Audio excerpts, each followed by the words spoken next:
Right, so we're back. UFC Match Maker Monday. Paris card was at the weekend. You already know how this is going to go, and you already know where we're going to start. Main event time: Nasruddin Imavov versus Hamzat Chimaev is going to be the first fight that we're going to be talking about in today's episode.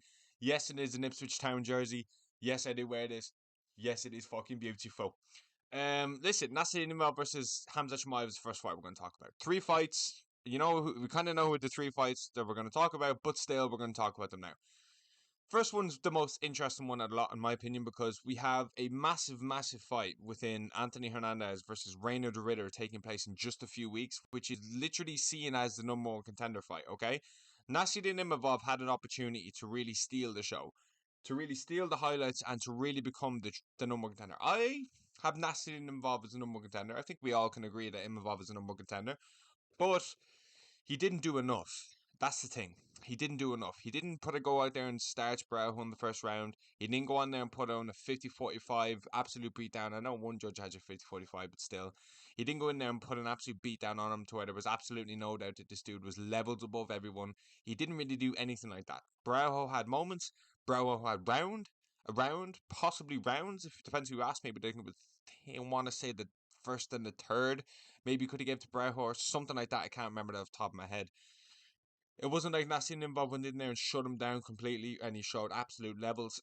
But he did well in moments. He had good moments on the feet. He had good moments in exchanges. Um, I thought he looked good. Do I think he looked good enough to beat Hamzat? Absolutely not. Which kind of does bring us into the point of we need to see a big performance from Fluffy or Reindeer. And the thing is, I don't think Hernandez or Reiner de Ritter beats Nasruddin Imavov. That's the thing. I don't think either of them do. And that's where I'm kind of stuck in this limbo of, well, Imavov's going to beat both of them, but Imavov has no chance against Hamza. So, but then again, you can't punish the number one contender for the champion being so good. That's the thing. Do you know what I mean? That's the thing when you have a champion like Hamza. You cannot punish the number one contender. You can't just leapfrog people like Hernandez into an opportunity because maybe he might have a better chance. You just can't do that. You have to give him involved the title shot. You can't give it to Hernandez versus Reindeer winner. It's just completely not fair. Like Imvov should have had the title shot after beating Israel Adesanya. He didn't even need to fight Baraujo. He just put the nail in the coffin of him being number one contender come hopefully January, March complete latest. Complete latest. Like that's, very first day of March maybe, but no reason Hamzat shouldn't be in there in, January, February. Um you can't steal him. Hernandez beating was it fucking Rome Delizzi and then Reindeer is nowhere near compared to Brendan Allen knocking out Israel Adesanya and beating Caio Baraujo. You just can't. There's no way. There's no way Imavov can get passed up here. Am I the only one that thinks that? Am I the only one that thinks no matter how Hernandez beats Reindeer, you don't do a title eliminator then either. Okay, you just don't do that. Imavov has earned his position. Imavov has earned his title shot. How does the fight with Hamzat go? I think Hamzat destroys him. I do. I think Hamzat absolutely destroys him. But that doesn't matter. I don't care if Hernandez has a better chance. I truly don't. He doesn't deserve it. That's simple as. Beating De Ritter is not going to be good enough. Robert Whittaker's ranked number, what, 9 now? He hasn't even beaten like a Baraujo or a Brendan Allen or someone like that. Someone where I can see you tested. You know what I mean? Now he's going to get tested against De Ritter. It's a great scrap. But that does not take away from the fact that Nasruddin Imavov is the number one contender. He's done more than enough. And he has to give you have to give him the title shot. You have to at least give him the chance. I feel of it like see it's nowhere near as hype for me because but the thing is, before I get onto that, the thing is it is a business. And Hernandez versus I'm just assuming Hernandez is gonna beat De Ritter, but it's a good scrap. But let's say De Ritter versus Hamza and Hernandez versus Hamza is a bigger fight and sells better than Imavov versus Hamza. And that's just kind of a fact. I think people would be a lot more excited for Hernandez versus Hamza. I think people would be kind of just like, for Imavov. A, he's not big enough in name, and B, it's quite a stylistic fight where Imavov's very good on the feet. But Bravo shot is 1 or 2 takedowns per round, but he really, is a striker. I bet on Imavov in this fight. The very rare time I actually do bet on fights. I thought it was a good bet, so I was just like, fuck it, I'm gonna lob 20 quid on him. But you can't punish Imavov for Hamzat being so good. You just can't do it. Imavov has to get the next title shot. I think Hamzat destroys him. But that's besides the point, in my opinion. You have to give it to Imavov. You can't make him sit out and wait. Hernandez can sit out and wait. Okay, Hernandez can sit out and wait. Hernandez can actually fight again when Imavov gets booked. He can fight Izzy. Why didn't he fight Izzy? Why doesn't he fight Strickland? Why doesn't he fight Drickus? He doesn't deserve shit with a win over Reiner the Ritter, and I don't want to see him fight for the belt, if I'm being honest, which just would be a bit of a disgrace. Matchup number 2, Benoit Saint Denis versus Michael Chandler. Now, Chandler over here, God only knows when he's going to come back to the UFC. Pause. God only knows when he's going to come back to the UFC. Maybe he's chasing that fucking pot of gold at the end of a rainbow, that leprechaun. You all know who I'm talking about. Would be very stupid of him to do that. Would be very stupid of him to do that now and sit out and wait another year for the White House card. You should be fighting in. You should fight end of the year. You fought Charles Oliveira in November last year. You should fight Benoit Saint Denis in November, December. Probably in November. But Saint Denis didn't take much damage, so it's not outrageous to see him in there in 9 weeks, 8 weeks, whenever the Makachev JDM card is. I can't wait for that. But um, I've no reason not to. We should see him in there at the end of the year, in my opinion, if not early next year. How do I see that fight going? You know me, I'm never betting on Michael Chandler to win a fight. But then again, I wasn't going to bet on Benoit Saint Denis to win a fight. Mauricio Rufi let me down, man. Mauricio Rufi let me down. Like, some people are talking about this guy as the second coming of Jesus. And the fighting nerds just took an absolute fucking beating at the weekend. Carlos Prates was nearly in tear with Ian Gary beside him. Like, why are you hanging around with Ian Gary? Why are you hanging around with Ian Gary? Like, for whatever, could he beat you, whatever, I don't care about that.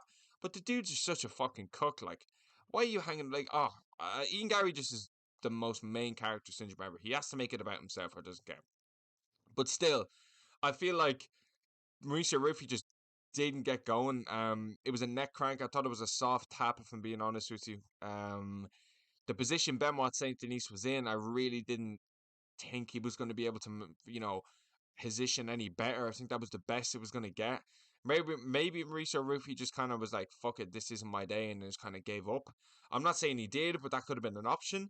Because I didn't necessarily think he was getting choked. I didn't necessarily see the choke and be like, oh, he's going to go to sleep here if he doesn't tap. I felt like he would have been fine. I felt like maybe he was just such uncomfort. Like, it's such an uncomfortable position that he just couldn't take it anymore. And that was enough to tap. Maybe something like that, we don't know, we'll never know.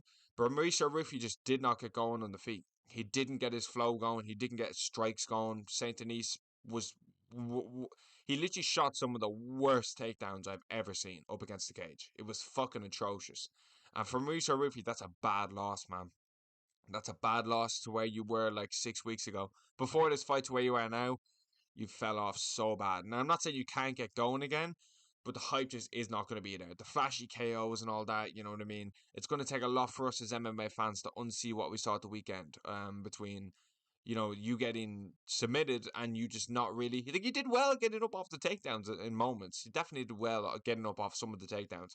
But I didn't really necessarily see you get going on the feet. Saint Denis definitely had moments on the feet. Saint Denis was just better in that fight. Saint Denis isn't going to win everything. And I saw Lucas Tracy says he beats Gamrot. He doesn't feel he doesn't fucking beat Gamrot. Gamrot's going to shoot a million takedowns on that guy. He doesn't beat Gamrot.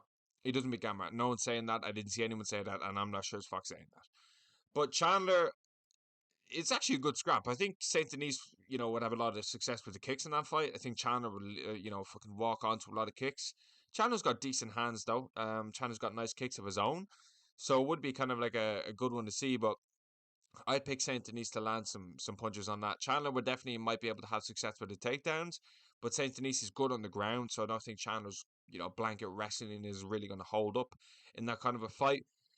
So I'd be picking Benoit Saint Denis to beat Chandler. I think his boxing would be too good for Chandler as well, and I think Chandler's just such fucking low IQ, like so fucking low IQ to where he's not going to be able to do shit to Benoit Saint Denis. I'm being honest with you, and I don't mind Saint Denis. He seems like a nice guy. He seems harmless enough. He's been in the sport for a while, so God knows what's going to happen with him, but Last, but sure as hell not least.